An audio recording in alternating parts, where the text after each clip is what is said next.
You mentioned Whittaker, and he's been in the news lately because he's been through some stuff mentally, and he didn't fight Jared Cannonier, obviously, on UFC 248, and he's talking about the mental toll that fighting has had on him and how he kind of lost the will to fight there for a little bit after going through some stuff with his personal life and struggling to sort of balance fighting and lifestyle. What do you think? He's still one of the top guys in the division. What do you think of Robert Whittaker's future in the division? Do you believe he could go on to become champion again one day? Obviously, him and Israel Adesanya had that fight here in Melbourne. What do you believe the future might hold for the Reaper? Yeah, I don't know. It's a tough fight. That Israel fight. I actually never really saw it, the original, when it first aired. I watched it just recently. Oh, wow.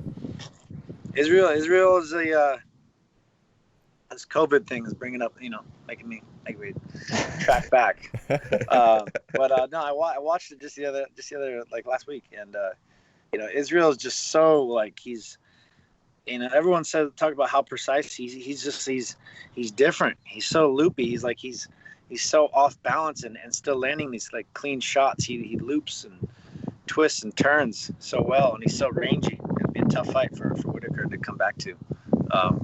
Whittaker, fighting is fucking.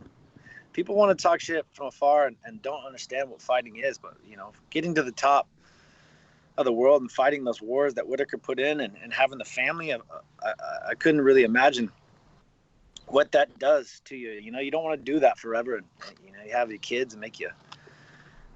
That's why I never really introduced a family to this lifestyle, is because it's a lot to handle, and I see a lot of people that I don't understand how they manage it, but I don't know. We'll see where he's at. The kid has done so much in the sport, and I've always been a fan of the way he fought those fights with Yoel, and he fought Yoel like nobody else ever has, really. I mean, and you see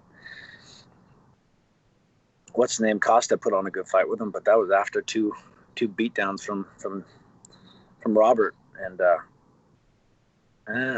we'll see, man. We'll see what comes out of it, but he's done his thing for sure.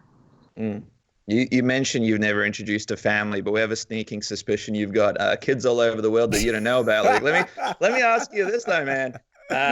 When it comes to balancing your life and fighting, you haven't introduced a family, but you've always been sort of dealing with people either calling you out or criticizing you or trying to get you to fight or saying all sorts of things about you in the media, and then you've balanced that with obviously owning your own businesses and doing stuff outside of fighting.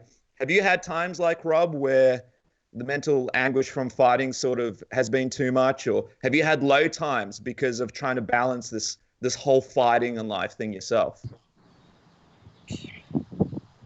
Yeah, I think it's just finding the hunger. Once you get to the top of the world, it's becoming Strikeforce champion. I was Strikeforce champion, and there was always like questions of who was the best, and it was like fuck you.